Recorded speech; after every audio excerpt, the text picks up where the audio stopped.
Suara saya jelas ya? Jelas, Ustazah.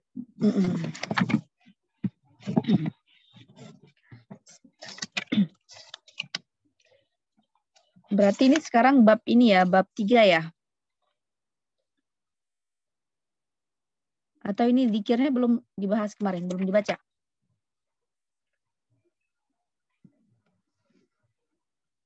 Halo? Ya, Ustazah. Ini mulai dari bab 3 kan ya? Ya, Ustazah.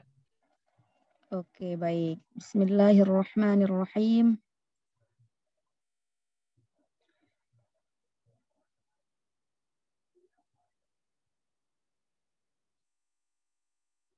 Ya. Assalamualaikum warahmatullahi wabarakatuh. Alhamdulillahi rabbil alamin. Lahun ni'matu wa lahul fadlu wa lahul thana'ul hasan. Salawatullahil barrir rahim wal malaikatil muqarrabin ala sayyidina Muhammadin asyrafil anbiya'i wal mursalin wa ala alihi wa sahabatihi at-tayyibin at-tahirin. Allahumma la sahla illa ma ja'altahu sahla wa anta ya hayyu ya qayyum taj'alul hazna idza syi'ta sahla wala haula wala quwwata illa billah. Allahumma rzuqna al-ikhlasa fin niyyati wal qawli wal amal.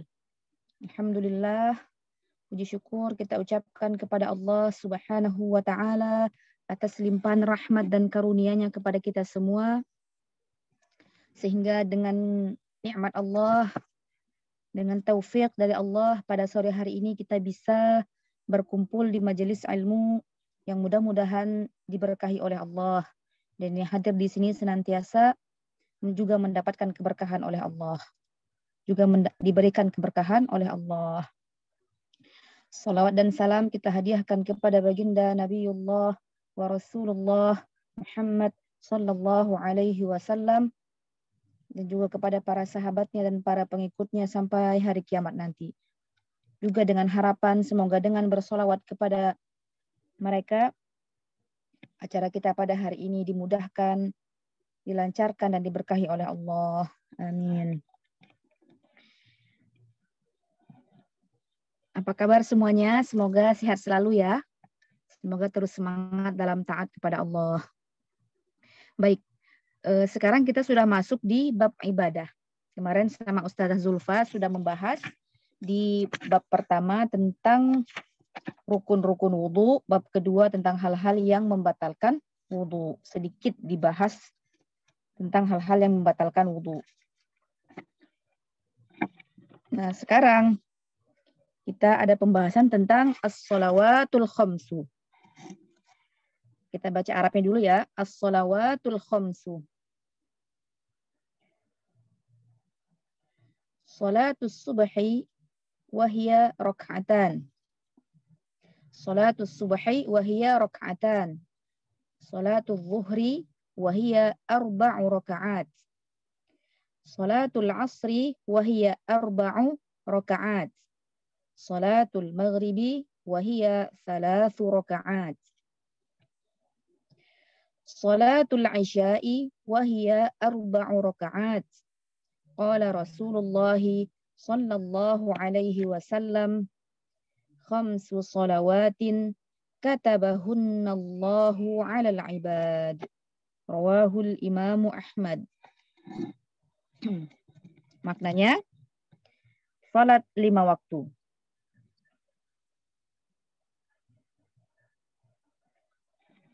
Boleh slide selanjutnya?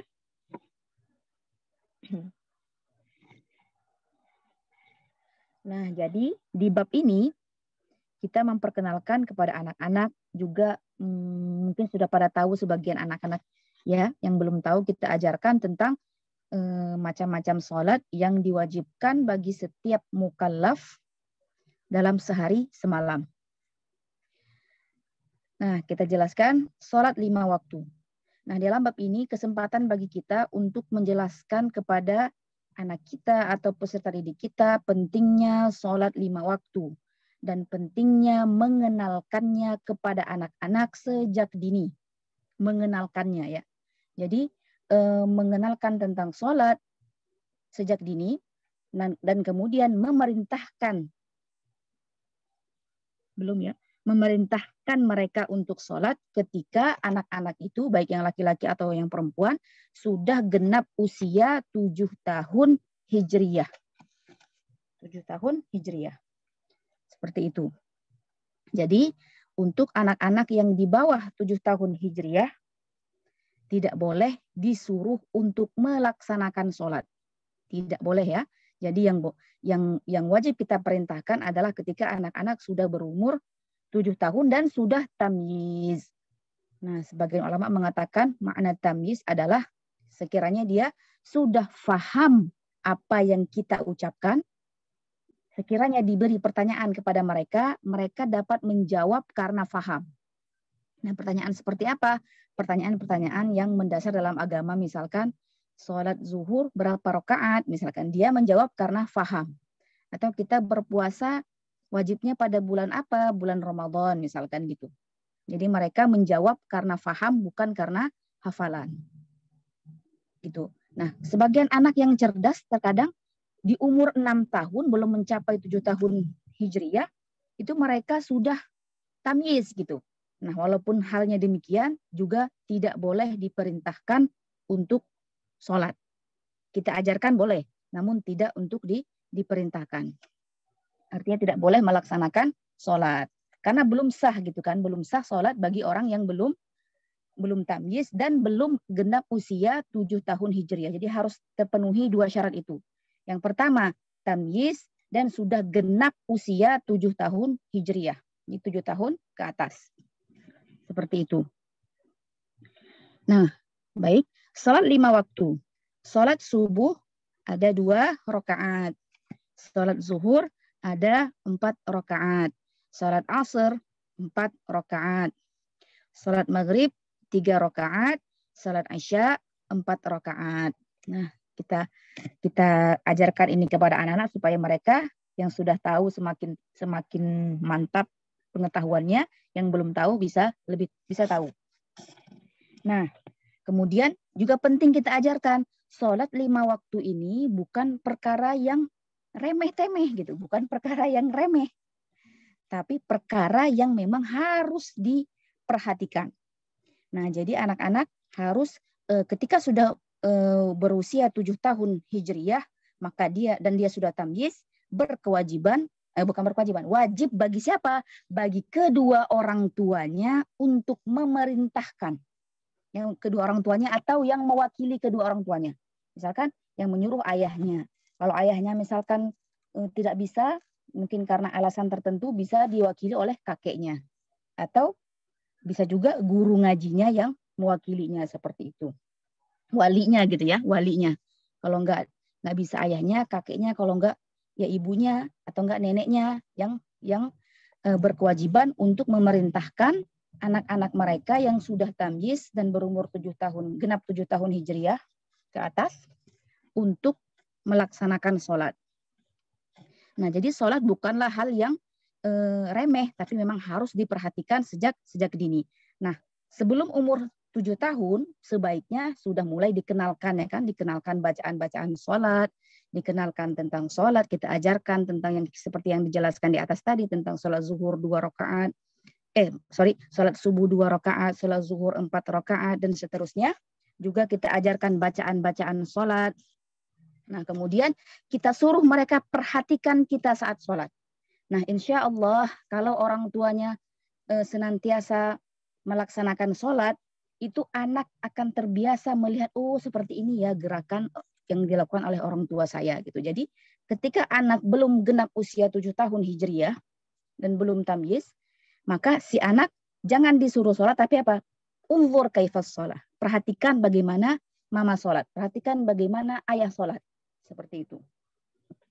Nah, ketika sudah genap usia 7 tahun Hijriyah dan sudah tamyiz, maka wajib bagi siapa? Bagi kedua orang tuanya atau yang mewakili kedua orang tuanya untuk memerintahkan anaknya sholat dan mengajarkan tata cara sholat. Jadi lebih ringan kalau seandainya sudah diajarkan sebelum umur 7 tahun, ketika mereka masuk usia 7 tahun, genap usia 7 tahun Hijriyah, sudah tamyiz, mereka sudah tinggal praktek dan kita tinggal memperbaiki sedikit demi sedikit bacaannya kalau memang masih ada yang perlu diperbaiki. Seperti itu. Nah, kebanyakan saya lihat, yang saya perhatikan sebagian ya mungkin ya, sebagian orang tua zaman sekarang itu mereka kalau misal anaknya masih SD gitu ya, kayak umur 7 tahun, 8 tahun, 9 tahun Hijriyah gitu kan, itu mereka tidak terlalu menyuruh anaknya sholat. Sesuka hati anaknya ya. Kalau sholat ya sholat, kalau enggak ya enggak apa-apa gitu. Nah, itu yang salah. Jadi kita sebagai orang tua makanya wajib belajar ilmu fardhu ain ya kan, selain bermanfaat buat diri sendiri, juga nanti dipraktekkan ke anaknya. Yang mana ketika anaknya sudah genap usia 7 tahun Hijriyah dan sudah tamyiz, wajib diperintahkan sholat. Nah, perintah ini bukan perintah yang yang remeh ataupun yang tidak syadid gitu ya. Arti syadid itu apa? Kita sebagai orang tua harus mengesankan kepada anak pentingnya sholat gitu. Jadi perintah kita itu harus mengesankan pentingnya sholat. Seandainya dia tidak sholat, maka kita perintahkan wajib qadha gitu. Misalkan sholat subuh, anak-anak mungkin sudah dibangunin, sedemikian rupa sudah dibangunin, tapi nggak bisa bangun. Nah, maka dia wajib setelah bangun, kita perintahkan, wajib bagi orang tuanya memerintahkan si anak untuk mengqadha sholatnya. Itu saking pentingnya. Nah, sedikit sekali saya rasa orang tua yang mengamalkan ini. Jadi ketika anak itu masih dibiarkan sesuka hatinya sholat, kalau sholat ya bagus, kalau nggak sholat ya santai aja orang tuanya gitu. Padahal nggak seperti itu. Jadi dianjurkan untuk memerintahkan dengan sekiranya mengesankan kepada si anak memang betul-betul sholat ini penting untuk dilaksanakan. Seperti itu. Alhamdulillah saya bertemu beberapa orang di sekitar saya. Ya, orang-orang yang sudah belajar ilmu fardhu ain, itu mereka mengamalkan ini. Masya Allah, saya melihat anak-anak mereka umur 7 tahun, 8 tahun, itu sudah halnya seperti orang dewasa yang ingat gitu. Ketika masuk sholat zuhur, mereka, ayo nak sholat zuhur gitu. Langsung buru-buru sholat zuhur. Itu kenapa? Karena orang tuanya benar-benar memperhatikan hal ini dengan serius seperti itu. Dan indah sekali gitu ya kita melihat anak-anak kecil yang masih SD kelas 1, SD kelas 2 itu saya rasa sudah masuk ya 7 tahun Hijriyah. Nah, mereka sudah disiplin dalam sholat mereka gitu. Dan ketika mereka misalkan ketiduran ataupun kelewat sholatnya, mereka diperintahkan untuk mengqadha sholatnya. Seperti itu. Nah, kita ajarkan. Jadi sholat 5 waktu adalah kewajiban yang diwajibkan oleh Allah Subhanahu wa Ta'ala. Nah, kalian tahu nggak? Bisa kita jelaskan ke anak-anak. Kalau seandainya seorang yang dewasa, orang yang mukallaf meninggalkan satu sholat saja dengan sengaja dan dia meninggal dunia dalam keadaan meninggalkan satu sholat wajib, maka ini dianggap matinya mitatan khabithah, mati dalam keadaan yang buruk. Jadi tentu anak-anak tidak ingin seperti ini kan ya, seperti itu kita jelaskan. Sehingga mereka, oh iya, jadi saya sejak kecil orang tua saya menyuruh saya untuk sholat karena ini penting buat saya di masa depan. Agar apa? Agar saya terbiasa. Sejak SD sudah dibiasakan sholat. Nanti ketika dia sudah baligh, sudah menjadi tanggungan dia dan kewajiban bagi dia untuk sholat, sudah nggak berat lagi gitu. Sudah terbiasa sejak dini, sejak kecil. Seperti itu. Jadi tugas kita sebagai orang tua, sebagai guru ngaji kah, atau sebagai pamannya atau bibinya ya ikut menasihati anak-anak yang bisa kita nasihati untuk memperhatikan sholat mereka bagi mereka yang sudah tamyiz, yang sudah minimal sudah berumur 7 tahun Hijriyah. Seperti itu. Kita bacakan hadis Rasulullah sallallahu alaihi wasallam, khamsu shalawatin katabahunallahu 'alal 'ibad. Rawahul Imam Ahmad. Ada 5 salat yang Allah wajibkan atas para hambanya, yaitu Salat yang telah disebutkan di atas. Hadis riwayat Imam Ahmad.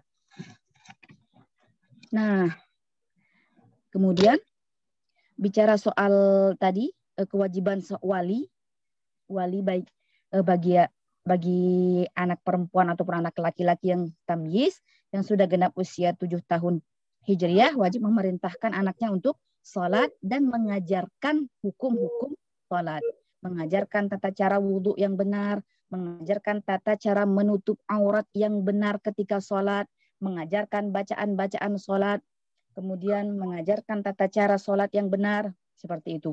Nah, ketika sudah genap usia 10 tahun Hijriah, ini ketika si anak disuruh sholat tidak mau sholat, orang tua wajib memukulnya. Tuh, wajib memukulnya dengan pukulan yang mendidik tentunya, bukan pukulan yang menyakiti si anak. Jadi pukulan yang juga sama mengesankan bahwasanya betapa pentingnya sholat. Jadi bukan sekedar ayo sholat. Ya kalau dia nggak sholat ya udah gitu. Benar-benar syadid, harus diperhatikan sebagaimana orang tua yang begitu begitu takutnya ketika anaknya nggak masuk sekolah gitu ya, ketika membangunkan anaknya supaya sekolah dan dengan benar-benar dibangunin dengan serius gitu ya. Begitu juga untuk sholat, bahkan harus lebih serius lagi ketika si anak sudah wajib sudah genap usia 7 tahun Hijriah ke atas, maka si orang tua harus lebih serius lagi memerintahkan anaknya untuk melaksanakan sholat. Seperti itu, jangan hanya untuk sekolah saja serius, tapi untuk sholat digampang-gampangin gitu ya.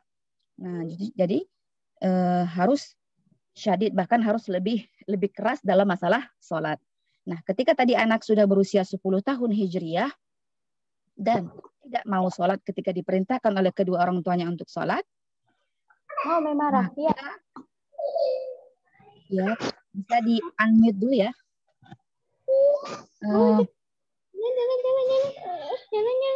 Maka orang tuanya ini wajib memukul si anak dengan pukulan yang mendidik, seperti itu.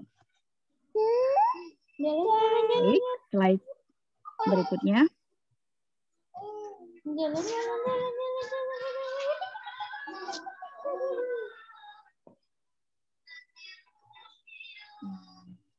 Ini siapa ini, Mbak Putih Sari Yunifitri ya? Udah, tolong hostnya bisa di siapa nih? Bisa di unmute ya. Oke, terima kasih. Ya. Doanya, Masya Allah, ini doanya bagus. Kita baca sehabis sholat. Allah, dan kapan saja tentunya ya. Allahumma ja'alni minalladzina yuqimuna shalah. Allahumma ja'alni minalladzina yuqimuna shalah. Ya Allah, jadikanlah aku termasuk orang-orang yang mendirikan sholat. Sekali lagi, sholat adalah perkara yang agung, perkara yang sangat perlu diperhatikan, perkara yang sangat kita butuh ilmu ya kan, butuh ilmu untuk melakukannya gitu ya. Jadi yang merupakan ilmu fardhu ain bagi setiap mukallaf untuk mempelajari bagaimana tata cara sholat yang benar. Seperti itu. Dan mengajarkannya kepada anak-anak kita, kepada peserta didik kita. Ya, kita lanjut satu lagi ya. Sedikit lagi. Berikutnya di sini diajarkan tentang doa iftitah, yang mana ini merupakan sunnah ya. Cuman ketika dilakukan mendapat, seperti halnya kita ketahui, sunnah ketika dilakukan mendapatkan pahala dan ketika ditinggalkan tidak berdosa. Nah, min ad'iyatis shalah, doa iftitah. Doa iftitah.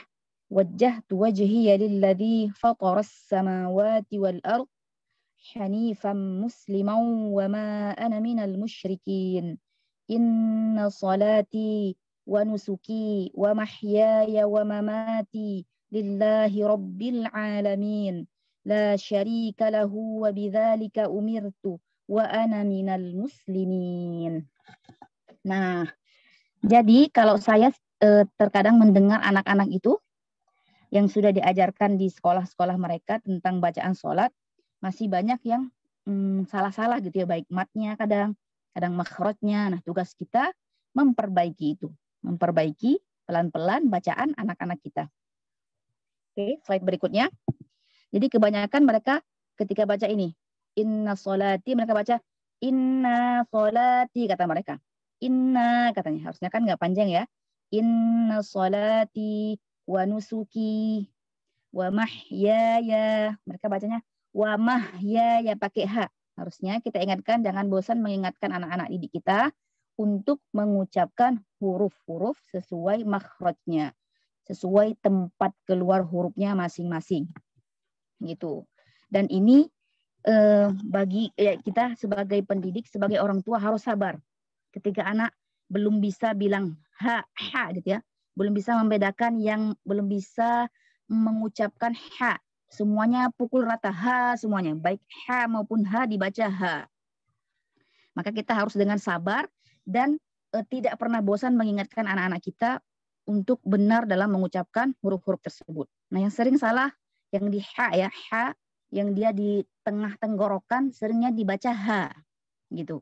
Jadi ketika anak dari mulai bismillah, ketika anak salah membaca bismillahirrahmanirrahim, anak-anak sering kalau nggak diingatkan mereka baca bismillahirrahmanirrahim gitu. Seperti itu kan ya. Nah, harus diingatkan sesering mungkin. Ketika mereka salah diingatkan terus sehingga mereka lama-kelamaan insya Allah akan bisa mengucapkan ha dengan benar dan huruf-huruf lainnya dengan benar. Nah, kita ulangi lagi. Wajjahtu. Boleh slide berikutnya. Wajjahtu wajhiya lilladzi fataras samawati wal arda hanifan musliman wa ma ana minal musyrikin. Hanifan musliman wa ma ana minal musyrikin. Inna salati wa nusuki wa mahyaya. Mereka sering baca wa mahyaya gitu. Wa mahyaya wa mamati lillahi rabbil alamin.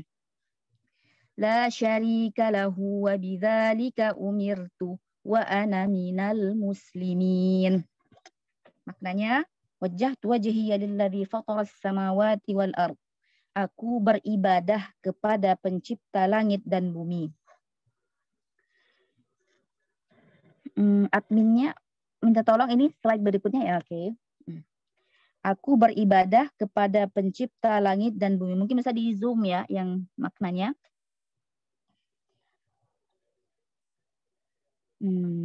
Jadi ketika dalam sholat kita faham maknanya itu akan lebih mantap ya.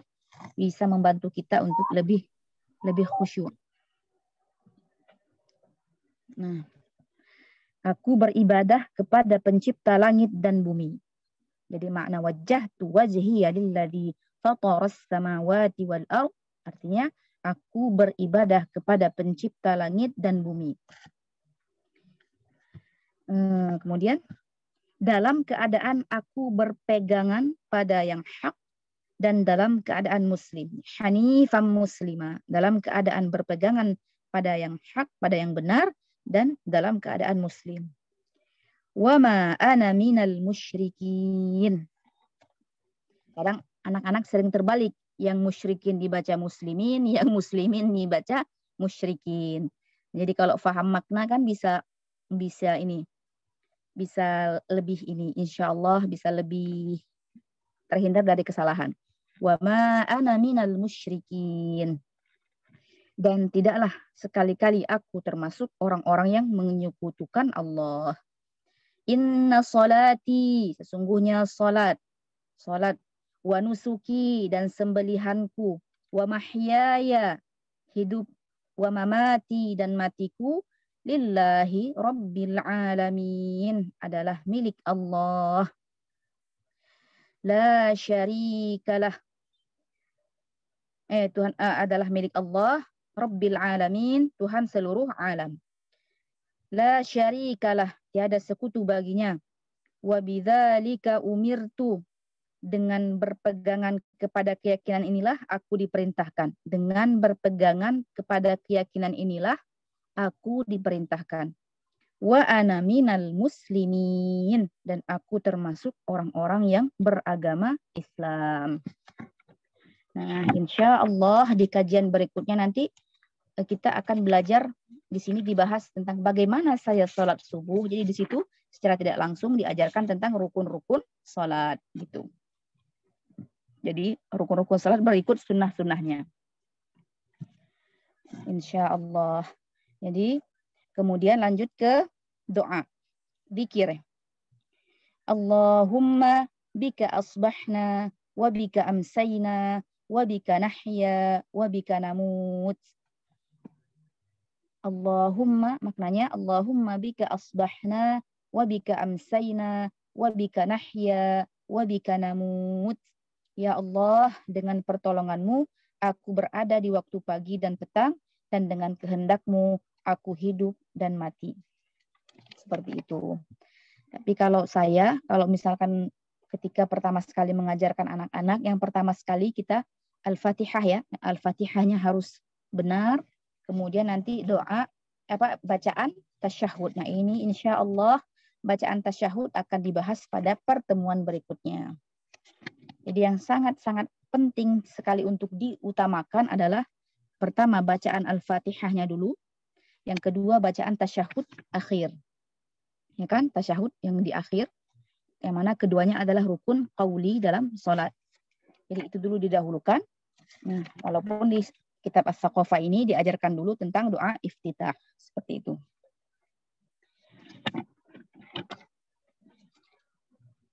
Demikian ya kajian hari ini. Mudah-mudahan kita yang hadir di sini mendapatkan manfaatnya. Kita semakin rajin sholat, semakin semangat untuk sholat, semakin khusyuk sholatnya, dan juga semakin semangat mengajarkan, mengajak, memerintahkan anak-anak kita yang sudah wajib diperintahkan untuk sholat. Seperti itu. Silahkan jika ada yang ingin ditanyakan, saya sampai 2 menit lagi ya. Kalau misalkan dalam waktu 2 menit nanti tidak ada pertanyaan, langsung kita tutup. Pertanyaan yang berkaitan dengan apa yang kita bahas saja.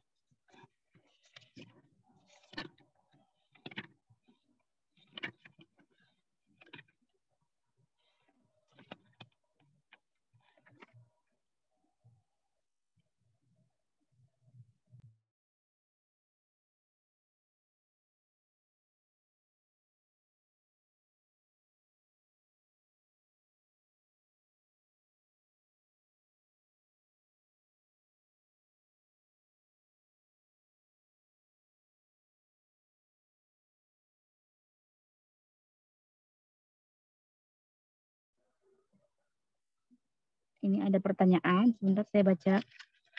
Kalau hanya kita ajarkan yang wajib-wajib saja, boleh kan Ustazah kalau ada anak yang cadel, rada susah mengajarkan semua bacaan sunnah? Iya betul. Jadi, qaddimul aham, tsummal muhim. Ajarkan dulu yang wajib-wajib. Seperti halnya di sini kan kayak rukun-rukun sholat. Rukun-rukun wudhu kan ya. Tentang wudhu kan biasanya kalau di sekolah kan diajarkan semuanya kan ya. Sehingga anak tuh nggak bisa ngebedain yang mana rukun, yang mana sunnah. Nah di sini kita baiknya gitu, kita ajarkan dulu yang rukun-rukunnya saja, yang wajib-wajib saja dulu. Nanti berikutnya ajarkan sedikit-sedikit ya, yang sunnah gitu. Seperti itu. Yang penting mereka setidaknya paham gitu ya. Oh ini rukun, ini yang wajib. Ketika ini nggak dilaksanakan, di sholatnya tidak sah gitu. Nah, oh ini sunnah. Artinya kalau ditinggalkan juga tidak apa-apa. Artinya sholatnya tetap sah. Namun tetap kita kasih mereka semangat. Namun kalau kalian melakukan rukun plus sunnah, tentu kalian dapat lebih banyak pahala. Nah tadi untuk yang ditanyain mbaknya, kita ngajarin yang rukun-rukun saja dulu. Iya nggak apa-apa. Pertama-tama ya memang bagusnya yang wajib, yang rukun-rukun dulu, yang kita utamakan. Baru nanti berikutnya pelan-pelan yang sunnahnya seperti itu. Yang cadel pun insya Allah pelan-pelan nanti lama-lama kan dia nggak permanen ya. Lama-lama dia bisa mengucapkan huruf-huruf dengan benar. Seperti itu. Memang yang utama sekali kayak bacaan sholat itu Al-Fatihah kita benarkan. Baru kemudian tahiyatnya. Nah ketika itu udah mantap, baru lanjut ke berikutnya. Seperti itu.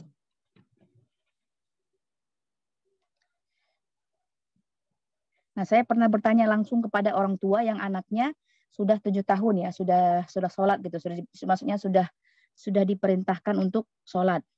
Saya ketanyakan, kapan anaknya mulai diajarkan gitu? Ya sejak umur 6 tahun tuh sudah mulai, 5 tahun, 6 tahun sudah mulai diperdengarkan bacaan sholat, diajarkan, disuruh untuk melihat gerakan sholat ketika orang tuanya sholat gitu. Nah, ketika anaknya sudah 7 tahun, nah sudah siap nih untuk sudah bisa melaksanakan sholat, tinggal lagi memperbaiki bacaan-bacaan yang tadinya masih ada yang kurang seperti itu.